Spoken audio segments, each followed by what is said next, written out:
모델링 접근에 대한 질문입니다. 사진을 보내주셨는데 비슷한 모델을 찾았고 이 모델을 가지고 진행해 보도록 할게요. 접근을 어떻게 하면 좋을지 고민이 되시는 것 같은데 전체 형태를 보고 기본 형태를 잡는 게 필요할 것 같아요. 일단 다리 형태는 둥근 실린더 형태이기 때문에 실린더로 보면 될 것 같고, 그리고 전체적인 형태를 보면 아랫면, 윗면, 내면으로 다 면이 있기 때문에 가장 비슷한 건 박스 형태를 보면 되겠죠. 그래서 윗면부터 아랫면까지 전체가 들어가는 박스 형태를 보고, 이 실린더 형태의 다리도 가장 위쪽에 있는 물체를 보면 라운드가 4분의 1 정도 되는 그 라운드가 되니까 반지름이 되겠죠. 그래서 그렇게 작업을 하면 이 모델하고 비슷하게 접근할 수 있지 않을까 싶습니다. 사이즈를 대략 찾아보니까 이 정도의 사이즈가 되는데, 높이 같은 경우는 참고를 하면 될 것 같아요. 높이가 다 나와 있으니까 이 판 두께는 2.5 정도 하면 될 것 같습니다. 그래서 2.5로 진행을 하고, 다리 같은 경우도 32가 있고 40이 있기 때문에 4 정도의 지름을 갖는, 반지름은 2가 되겠죠. 그럼 여기 라운드도 2로 라운드를 하면 될 것 같아요. 그래서 전체적인 크기를 일단 만들어 볼게요. 박스를 가지고 전체에 해당하는 박스를 만들었습니다. 40, 40, 높이가 59니까 저는 밀리미터이기 때문에 400, 400, 590으로 만들었습니다. 키보드에 U키, 영문자 U키 눌러서 오소그래픽 뷰로 만든 다음에 그리드는 보이지 않게 하고 이 물체를 기준으로 작업을 하면 되겠죠. 일단 에디테이블 폴리로 컨버팅합니다. Alt-X, 투명하게 보면 이런 형태인데 다리가 하나 있어야겠죠. 다리는 박스 안쪽에 하나 만들어주고, 전체 높이가 59인데 판 두께를 25로 할 거기 때문에 높이는 565로 만들어줍니다. 하이트 세그먼트는 없게 하고, 사이드는 최종 결과 형태이기 때문에 30으로 만들어 줄게요. 반지름은 20으로. 이렇게 해서 다리 형태를 만들어 줍니다. 다리 같은 경우는 정렬을 해두면 좋겠죠. 이 박스에 정렬할 때 XY축이 있기 때문에 Y축으로 맥시멈 혹은 미니멈에 놓습니다. 마이너스 방향으로 오면 미니멈이 되고, 이렇게 박스 안에 들어가겠죠. 박스의 마이너스 끝면, 실린더의 마이너스 끝면 적용. X축 방향으로도 맥시멈으로 오른쪽으로 하거나 미니멈을 해서 왼쪽에 배치하면 됩니다. 이렇게 해서 박스 안쪽에 들어가는 실린더를 하나 만듭니다. 실린더가 하나 만들어지면 나머지 4개는 다 만들어진 상태죠. 나중에 시메트리를 할 거기 때문에 하나만 만들면 됩니다.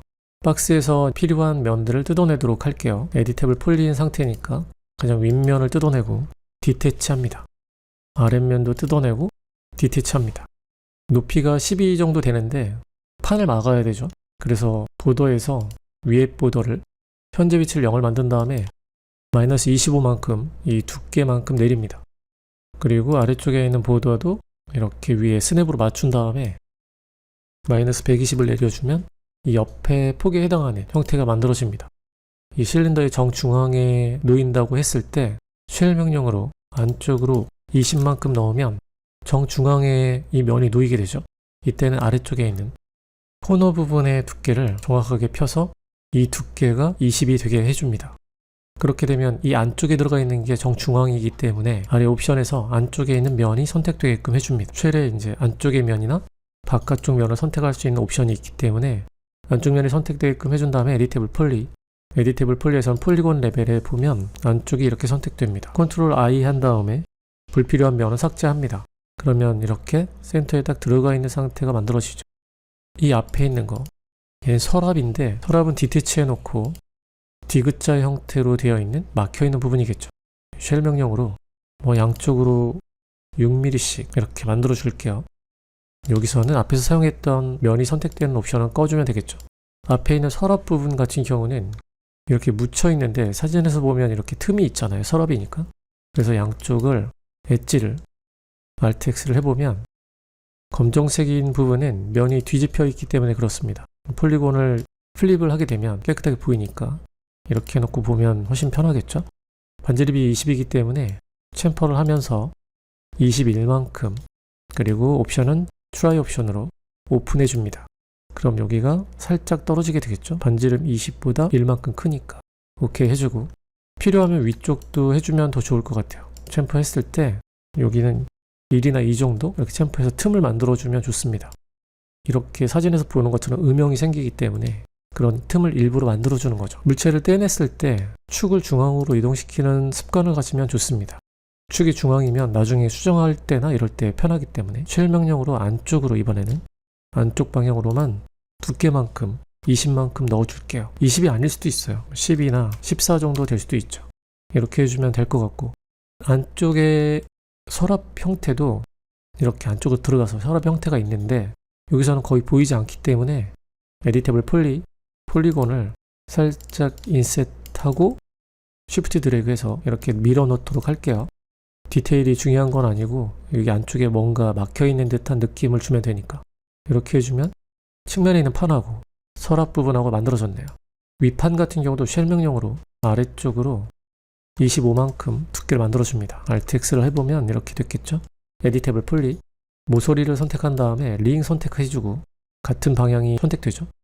챔퍼를 할 때 반지름만큼 20이죠. 이 아래에 있는 게 지름이 40이었으니까 반지름만큼 부드럽게 5개 정도 챔퍼된 부분만 스무싱 그룹 하거나 현재 상태로 오케이 합니다. 그럼 이렇게 부드럽게 만들어지겠죠? 사진처럼 만들어집니다. 모서리 같은 경우도 챔퍼 모디파이어로 선택은 필요 없습니다. 챔퍼 모디파이어를 적용한 다음에 모서리 부분만 챔퍼를 주면 1.5 정도 세그먼트는 3개 이렇게 부드럽게 보이겠죠? 아래쪽에 보면 스무싱 그룹을 전체적으로 스무싱 그룹이 적용되어 있는데 챔퍼된 부분만 갖게 하면 좀 더 측면이나 윗면이 깨끗하게 보입니다. 이렇게 해놓고 나중에 챔퍼를 바꿀 일이 없으면 그때 에디테이블 폴리로 컨버팅 하시면 됩니다. 밑에 하나 또 있죠. 얘도 마찬가지인데 폴리곤을 인셋한 다음에 인셋은 20만큼 하면 되겠죠? 이만큼 들어가니까 정중앙에 놓일 거니까 컨트롤 I 하고 딜리트 합니다. 여기 높이가 나와있죠? 11만큼 현재 위치에서 Z축 방향으로 110만큼 올리면 이렇게 됩니다. 쉘 명령으로 앞에서 사용했던 25만큼 올려주면 되겠죠? 얘도 마찬가지인데 챔퍼 모디파이어를 적용합니다. 그리고 앞에서 사용했던 거하고 똑같은 챔퍼 스무싱 그룹 이렇게 적용하면 모서리가 깨끗한 상태가 만들어지죠. 얘를 복사해 놓습니다. 똑같은 값을 쓸 거라면 카피, 에디테이블 폴리 여기도 페이스트하고 이렇게 되겠죠? 이 값은 이제 조절하면 되죠. 측면도 필요하면 해주면 되겠죠. 그래서 지금 나머지 형태는 다 만들어졌습니다. 다리 부분 이거만 남았죠. 에디테이블 폴리 다리에 보면 아래쪽에 이렇게 아래쪽을 만들어줘야겠죠. 얘가 아래쪽부터 올라가는 높이이기 때문에 여기에 선을 하나 추가해주고 이때는 모델링 툴에 에딧에 있는 스위프트 루프 이걸로 이렇게 해서 새로운 엣지를 추가해 준 다음에 그 다음에 작업을 하면 훨씬 편하겠죠. 폴리곤을 선택한 다음에 하나 선택하고 옆에 거를 더블 클릭 아랫면도 이렇게 해주고 스케일로 XY축으로 쉬프트 스케일 이렇게 해주면 이 아래에 있는 형태를 만들기가 좀 편해지죠. 이렇게 해서 더 디테일하게 만들 수 있겠죠. 이렇게 해서 스플릿하고 스플릿하면 이렇게 분리가 되는데 한 물체이긴 해요. 한 물체 안에서 분리가 되는 거. 그래서 엘리먼트로 선택해보면 이렇게 구멍이 뚫려 있죠. 보더를 이용해서 Alt-X로 보면 두 개의 보더가 선택됐겠죠. 스케일로 XY축으로 스케일을 줄여주면 이렇게 안쪽으로 들어가는 새로운 면이 만들어집니다. Shift 스케일 여기 엣지를 클릭한 다음에 이 엣지가 지금 위에 건지 아래 건지 모르잖아요. 들어보면 지금 위에 게 선택됐죠.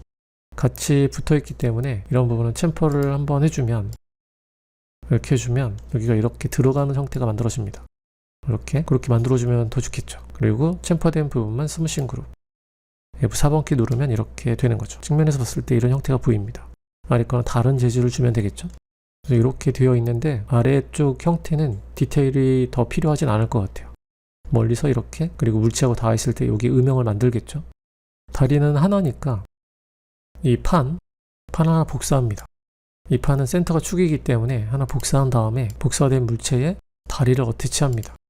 그리고 이 판은 이제 필요 없으니까 지우면 이 판의 축을 사용하는 다리가 된 거죠.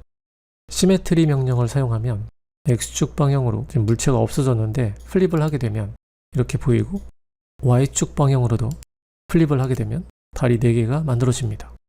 퍼스펙티브에서 보면 이런 형태의 왼쪽에 보이는 모델링을 할 수 있는 거죠. 이렇게 되겠네요. 이거 같은 경우에 시메트리 하기 전에 다리 같은 경우 실린더 형태니까 UVW를 실린더 형태로 주고 캡도 막아주면 밑에 것까지 혹시 모를 그런 것도 매핑이 됩니다. UVW가 적용된 상태로 시메트리를 하면 다 매핑 좌표를 갖게 되는 거고, 나머지 물체들, 이 나머지 물체들은 UVW를 박스 형태로 줍니다. 이 형태가 다 박스 형태이기 때문에 뭐 이런 경우는 언랩을 하지 않아도 되는 그런 경우라고 볼 수 있죠. 500 똑같은 값을 주고 이렇게 보면 매핑이 다 될 것 같은데, 일단은 나무 재질을 하나 넣은 다음에 확인해 볼게요. 전체에 적용한 다음에 이 아래쪽에 있는 걸 보게 되면 위쪽도 똑같은 형태잖아요. 거의 보게 되면 측면이 위로 올라가는 나뭇결이 보이죠? UVW 맵의 얼라인먼트, 이걸 X로 하게 되면 이렇게 됩니다. 가운데 있는 박스 형태에는 같은 UVW 맵을 줬기 때문에 여기서 바꾸면 다 바뀝니다. 이렇게 X로. 그럼 이렇게 봤을 때 방향을 보세요. 길이 방향 쪽으로 가고 있고, 얘도 잘 가고 있죠. 얘도 가고 있고. 그래서 이렇게 바꾸시면 돼요. 박스 형태를 줬을 때는 이렇게 바꾸면 되고, 만약에 얘만 따로 하고 싶다, 서랍만 따로 하고 싶다 그러면 인스턴스가 되고 있다는 표시인데, 인스턴스가 되고 있으면 이렇게 기울어진 텍스트 형태로 보입니다. 그래서 얘가 인스턴스가 되고 있구나, 다른 물체랑, 이걸 확인할 수 있고, 이 인스턴스를 끊어주면 버튼이 없어지고 텍스트 형태도 똑바로 보입니다. 그럼 인스턴스가 끊어진 상태고, 이때는 얼라이먼트를 조절해도 이 물체만 조절되고 나머지에 영향을 주지는 않죠. 그래서 이렇게 위 방향으로 가게 하거나 방향을 바꿀 수도 있죠. 그리고 위치도 바꿀 수 있습니다. 센터를 눌러서 이렇게 텍스처 위치가 다르게 나타나게 할 수도 있죠. 기즈모를 위치를 조절해서 원하는 형태로 원하는 텍스처 부분이 나타나게 조절할 수도 있고.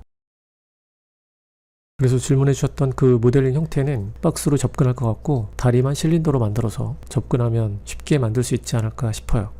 설명을 제가 좀 자세하게 하려고 했는데 쉽게 이해할 수 있도록 풀어서 했는데, 질문하신 분에게 도움이 됐으면 좋겠고, 뭐 간단한 형태든 간단한 기능이든 뭔가 막히는 문제든 작업을 하다가 질문이 생기신 분들은 댓글이나 메일로 보내주시거나 카페 게시판에 남겨주시면 신속하고 빠르고 재미있는 방법으로 강의로 만들어서 소통해 보도록 할게요. 이번 시간은 여기까지고 다음 시간에 더 재미있는 맥스 내용으로 만나요.